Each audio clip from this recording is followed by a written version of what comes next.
All my dear students. कल हमने concept of economy के बारे में कुछ डिस्कशन किए थे, कुछ टर्म्स को बताए थे। आज हम माइक्रो और मैक्रो इकोनॉमिक्स के बारे में डिस्कस करेंगे। माइक्रो और मैक्रो इकोनॉमिक्स के ये इकोनॉमिक्स के दो ब्रांचेज है, दो ऐसे पार्ट्स है जिसके बिना इकोनॉमिक्स अधूरी है। अब माइक्रो क्या होती है, मैक्रो क्या होती है, पहले तो इन टर्म्स को समझो। माइक्रो हम साइंस में हम पढ़ते हैं कि माइक्रो किसी स्मॉल चीज़ को, माइक्रो सेल मैक्रो सेल आप सभी ने पढ़ा होगा।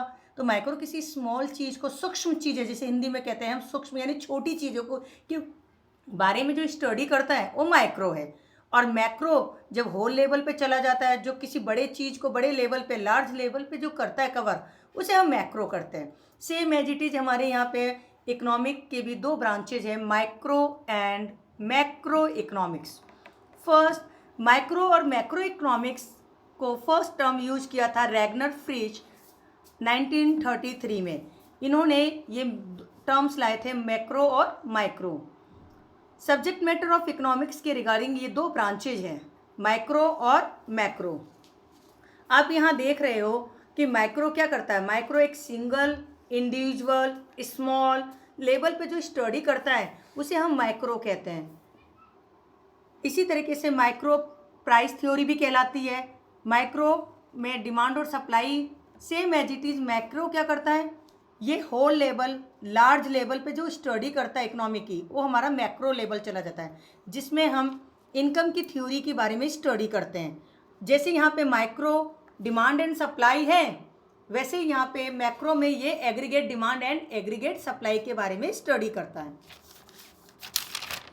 इसी तरीके से माइक्रो में एक पैराडॉक्स होता है जिसको हम कहते हैं विरोधाभास। एक ऐसा अपवाद आता है कि मैक्रो के लेवल पे सेविंग बेनिफिशियल होता है, जबकि हम मैक्रो लेवल पे लेके चले तो saving is not a beneficial. Common सी बात है, एक सिंगल पर्सन अगर सेविंग करता है तो अच्छी बात है कि उसकी इनकम का कुछ पार्ट सेव कर रहा है तो उसको बेनिफिट्स मिलते हैं। लेकिन अगर हम मैक्रो यानी होल लेवल पे अगर इस चीज़ को फॉलो करें तो सभी ने अगर सेविंग करना शुरू कर दिया तो फिर हमारी इकोनॉमी में इन्वेस्टमेंट ही नहीं होगा, क्योंकि saving is another part of investment. Without saving is not a possible in a investment. सबकी सेविंग ही तो मिला के इन्वेस्टमेंट होती है। तो सो डैट कि माइक्रो में सेविंग बेनिफिशियल होती है, जबकि मैक्रो लेवल पे सेविंग बेनिफिशियल नहीं है। इसी तरीके से माइक्रो और मैक्रो दोनों ही ग्रीक वर्ड से डिराइव किए गए। माइक्रो का ग्रीक वर्ड मैक्रोज है जिसका मतलब होता है स्मॉल, और मैक्रो का ग्रीक वर्ड है मैक्रोज जिसका मतलब है लार्ज।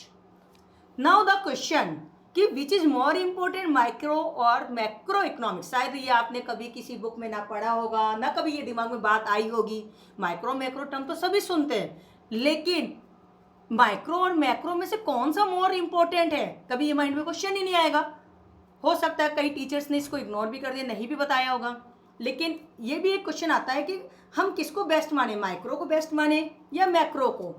तो both micro and macro have a place of their own and none of them can be dispensed with. यानी दोनों ही अपनी अपनी जगह एक पहचान बनाता है, कोई किसी की जगह नहीं ले सकता है, दोनों के बिना। तो लास्ट में फाइनली हम ये कहते हैं कि both the approach are supplementary to each other. दोनों एक दूसरे के बिना अधूरी है। माइक्रो कंसंट्रेट करता है वर्किंग ऑफ इंडिविजुअल कंपोनेंट्स को, तो मैक्रो कंसर्ट करता है वर्किंग ऑफ एग्रीगेट लेवल को, एग्रीगेट होल लार्ज लेवल को। तो दोनों ही अप्रोच हमारे लिए क्या है, इंपॉर्टेंट है। कोई भी दोनों में से कोई भी एक सुपीरियर नहीं है, क्योंकि एक के बिना दूसरी इनकम्प्लीट है। अगर माइक्रो इंडिविजुअल, जैसे अगर हम माइक्रो में सिंगल पर्सन की डिमांड के बारे में बता रहे हैं, तो मैक्रो में हम उसी के होल पर्सन की डिमांड के बारे में स्टडी कर रहे हैं। तो इसलिए both are supplementary to each other. Okay, now next is a difference between micro and macro economics. There are most important question in a 11th class book micro economics में से। 11th या 12th दोनों में ये question common ही बनते हैं कि micro और मैक्रो में मेन डिफरेंस क्या है। हम डिफरेंस को एक बेसिस के बेस पे बता रहे हैं। फर्स्ट बेसिस है हमारा मीनिंग, अभी हमने स्टडी किया ही था। मीनिंग में क्या है कि micro it is the study of behaviour of individual, but macro it is the study of behaviour of aggregate और इकोनॉमी।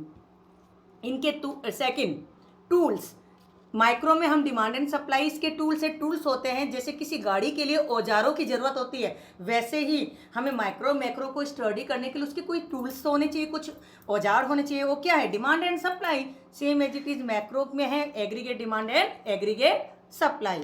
फिर आते हैं ऑब्जेक्टिव। माइक्रो के मेन ऑब्जेक्टिव्स क्या है? इनका मेन ऑब्जेक्टिव है माइक्रो का to determine the price of a commodity. हम माइक्रो में जब हम आगे स्टडी करेंगे माइक्रो के इन सारे टर्म्स को, तब इसमें देखेंगे कि डिमांड में भी हम प्राइस ऑफ कॉमोडिटी डिटरमाइन करते हैं, सप्लाई में भी हम प्राइस का डिटर्मिनेशन करते हैं, मार्केट में भी हम प्राइस का डिटरमाइन करते हैं। तो इसका मेन ऑब्जेक्टिव होता है to determine price of commodity. Same as it is macro किसको डिटरमाइन करता है?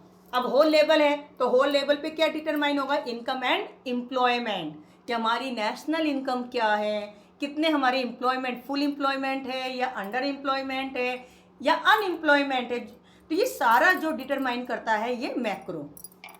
बेसिक एजप्शंस, माइक्रो का बेसिक एजप्शंस ये है, अगर हम जब माइक्रो की स्टडी करते हैं तो हमें मैक्रो के सारे वेरिएबल्स को कांस्टेंट रखना होता है। जैसे for example national income, consumption, saving are constant, यानी ये सारे टर्म्स अगर हम कांस्टेंट रखेंगे तभी हम माइक्रो की स्टडी कर सकते हैं। सेम एज इट इज अगर हमें मैक्रो की स्टडी करना है तो हमें माइक्रो के वेरिएबल्स को क्या करना है? कांस्टेंट रखना है।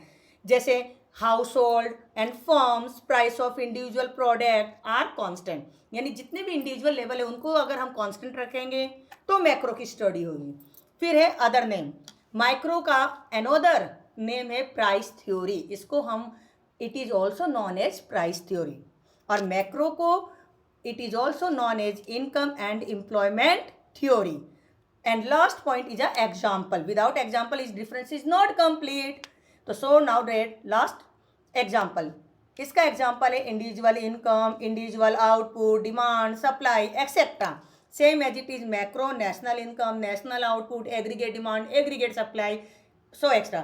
Okay now thanks. नेक्स्ट मेरी वीडियो में सेंट्रल प्रॉब्लम्स आएगी,